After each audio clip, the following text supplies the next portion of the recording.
Hello दोस्तों, नमस्कार। आपके अपने यूट्यूब चैनल पर आपका स्वागत है। इस वीडियो में हम बात करेंगे एएसएम लिस्ट के बारे में। वीकली सर्कुलर आ चुका है।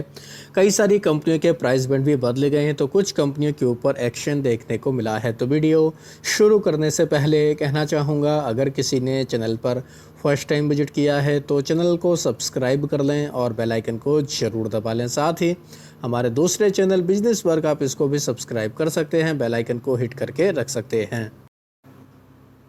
सबसे पहले बात करेंगे एएसएम के शॉर्ट टर्म के सर्कुलर के बारे में, जो एनएसई की तरफ से जारी किया गया है। तो दोस्तों, शॉर्ट टर्म की लिस्ट में कोई भी कंपनी ऐड नहीं की गई है, जो एक अच्छी बात हम लोग बोल सकते हैं।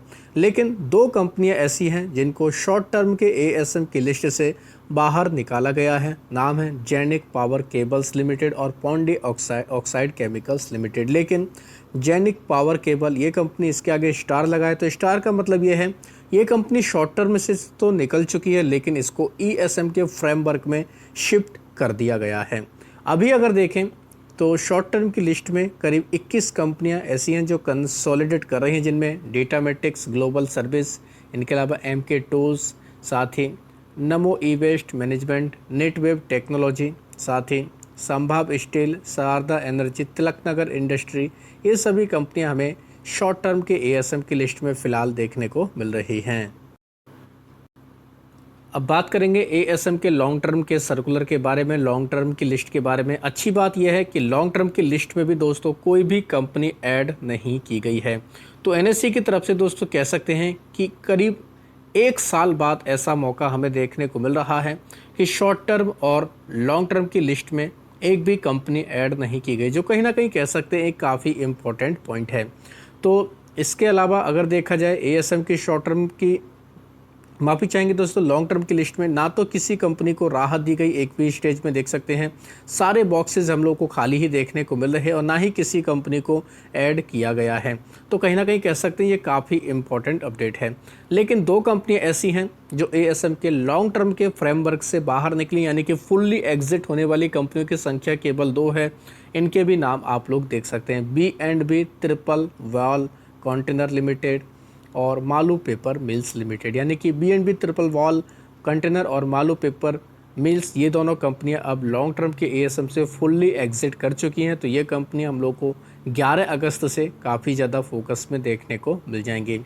अभी अगर देखा जाए दोस्तों, 71 कंपनियां ऐसी हैं जो लॉन्ग टर्म के एएसएम की लिस्ट में कंसोलिडेट कर रही हैं। कुछ कंपनियां ऐसी हैं जो अब आने वाले हफ्ते में या फिर 15 दिन में कह सकते हैं बाहर निकलने के उनके चांसेस देखने को मिलने वाले हैं। जैसे कुछ कंपनियां हैं जिनके नाम हैं, देख सकते हैं आप लोग, सुब्रोज लिमिटेड, स्टरलाइट टेक्नोलॉजी का नाम है, एसएमएल इशूजू इस कंपनी का नाम है, साथ ही Sadbhav infrastructure, Ravindra heights limited, quality power ये कंपनी है, पारस डिफेंस ये कंपनी के ऊपर नज़र रख सकते हैं। आने वाला जो मंथ रहेगा सितंबर, इन कंपनियों के लिए काफ़ी फोकस में रहने वाला है, क्योंकि इन कंपनियों का 90 डेज़ का टाइम पीरियड अब कंप्लीट होने वाला है। तो पारस डिफेंस जैसी कंपनी बाहर निकल सकती है। साथ ही नीलकास्ट लिमिटेड के ऊपर नज़र रख सकते हैं, मेगा स्टार फूड के ऊपर नज़र रख सकते हैं, ल्यूमेक्स ऑटो के ऊपर नज़र रख सकते हैं। इनके अलावा JSW होल्डिंग, इसके ऊपर आप नज़र रख सकते हैं। इन्फोवीन्स टेक्नोलॉजी, इंडो थाई सिक्योरिटी ये कंपनी भी लॉन्ग टर्म की लिस्ट में है। गार्डन शिप बिल्डर, इसके ऊपर भी आप नज़र रख सकते हैं। इसका भी 90 डेज़ का टाइम हम लोग को जल्द ही कंप्लीट होते हुए देखने को मिलेगा, यानी कह सकते हैं अगस्त के आखिरी में या फिर सितंबर के फर्स्ट वीक में इनका टाइम पीरियड कंप्लीट हो जाएगा। तो ये कंपनियां भी काफ़ी बाजार के रडार पर देखने को मिलेंगी। डेटा पैटर्न्स ये कंपनी भी दोस्तों हम लोग को, यानी कि 1 महीने के अंदर ही ये सभी कंपनियां हम लोग को एएसएम की लिस्ट में देखने को मिली थी, जिनमें देखा जाए तो डेटा पैटर्न्स था, कोचिन शिपयार्ड था, गार्डन शिप बिल्डर था। तो डेटा पैटर्न्स के आए हैं रिजल्ट, और रिजल्ट काफ़ी ख़राब देखने को मिले, इस वजह से इस कंपनी में भी काफ़ी दबाव देखने को मिला था। कोचिन शिपयार्ड के उसके ऊपर भी आप नज़र रख सकते हैं। BSC लिमिटेड, इसके रिजल्ट तो काफ़ी अच्छे आए थे, लेकिन बाजार का मूड एंड माहौल काफ़ी ख़राब था, इस वजह से इसमें हम लोग को प्रेशर देखने को मिला। तो BSC लिमिटेड, इसके ऊपर भी आप चाहें तो नज़र रख सकते हैं। ये कंपनी भी लॉन्ग टर्म की एएसएम में है। BGR एनर्जी सिस्टम, ये कंपनी भी हम लोग को एएसएम की लिस्ट में फ़िलहाल देखने को मिल रही है। तो ख़ास तौर पर आप चाहें तो BSC और Cochin shipyard, data patterns, garden ship builder, IFCI limited, साथ ही पारस डिफेंस जैसी कंपनियों के ऊपर खास तौर पर आप नज़र रख सकते हैं, क्योंकि आने वाला जो मंथ रहेगा इन कंपनियों के लिए काफ़ी इंपॉर्टेंट रहने वाला है। ये कंपनियां बाहर निकलने के चांसेस इनमें देखने को मिल सकते हैं। बात करेंगे दोस्तों बीएसई के मुताबिक जो सर्कुलर आया है शॉर्ट टर्म के एएसएम का, इसमें 2 कंपनी ऐड की गई हैं जिनका नाम है क्लिनिटिक लैब लिमिटेड। क्लिनिटिक लैब के साथ साथ Patels air temp India limited ये कंपनी भी ऐड की गई है। 9 कंपनियां बाहर निकली जिनमें भारत पेरेंटल, साथ ही Gallops enterprise, golden legend leasing finance, Incon engineers, Kips financial service, Krishna capital security, MFS intercorp, Neel industry और पॉन्डी ऑक्साइड केमिकल को बाहर निकाला गया है। बीएसई के मुताबिक 4 कंपनियों के ऊपर एक्शन हुआ है लॉन्ग टर्म के एएसएम में, जिनके नाम है Incon engineer, Krishna capital and security, north link physical and capital service और स्पाइस आइलैंड इंडस्ट्री को भी ऐड किया गया है। साथ ही मार्ग टेक्नो प्रोजेक्ट को स्टेज 2 में शिफ्ट किया गया। साथ ही आशिका क्रेडिट कैपिटल और बाडीलाल एंटरप्राइज को एक स्टेज राहत दी गई है। स्टेज 3 में थी ये कंपनियां, अब स्टेज 2 में आ चुकी हैं। 6 कंपनियां बाहर निकली हैं लॉन्ग टर्म के एएसएम से, जिनके नाम है Asit C Mehta financial service, बी&बी ट्रिपल वेल कंटेनर, वेनारा bearing piston, jet solar, landmark leisure corporation और मालू पेपर मिल्स का नाम है।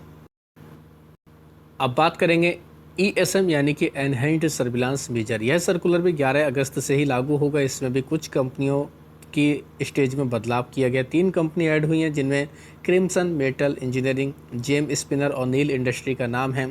कुछ कंपनी स्टेज 2 में है जिनमें टाइम्स गारंटी, स्वागतम ट्रेडिंग सर्विस, नॉर्वन टी एक्सपोर्ट और इंडिया लीज डेवलपमेंट का नाम है।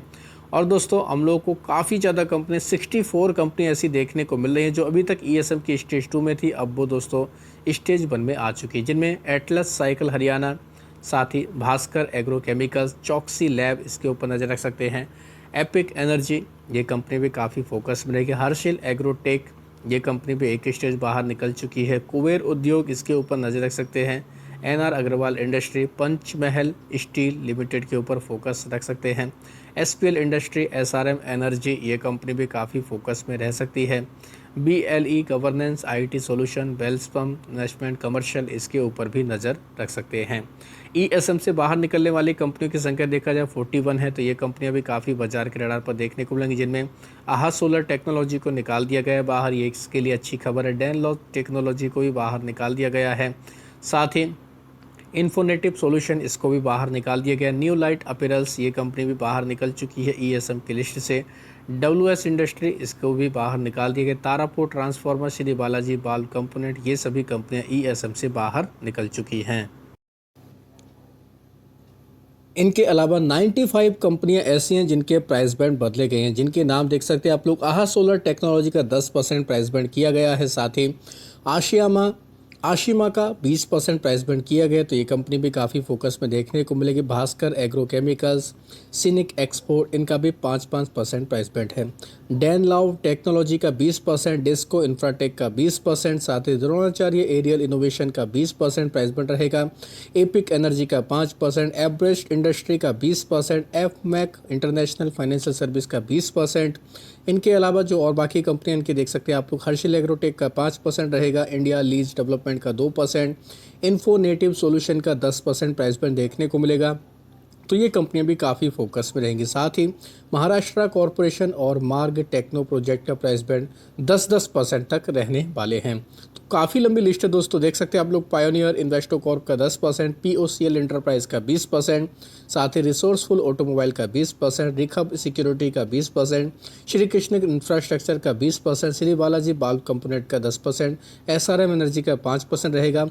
साथ ही स्वास्तिका कैस्टल का 20% प्राइस बैंड रहेगा। 3M पेपर बोर्ड का 20% प्राइस बैंड देखने को मिलने वाला है। वीएलई गवर्नेंस आईटी सॉल्यूशन का 5% और डब्ल्यूएस इंडस्ट्री का 20% प्राइस बैंड देखने को मिलने वाला है। तो प्राइस बैंड बदलने की वजह से ये कंपनियां भी बाजार के फोकस में रहेंगी, तो आप चाहें तो इनके ऊपर भी नज़र रख सकते हैं। तो आशा करता हूं दोस्तों आपको ये वीडियो अच्छा लगा होगा। वीडियो अगर पसंद आया तो चैनल को सब्सक्राइब कर लें, बेल आइकन को दबा लें, ज़्यादा से ज़्यादा लोगों में शेयर करें। धन्यवाद दोस्तों, बाय बाय।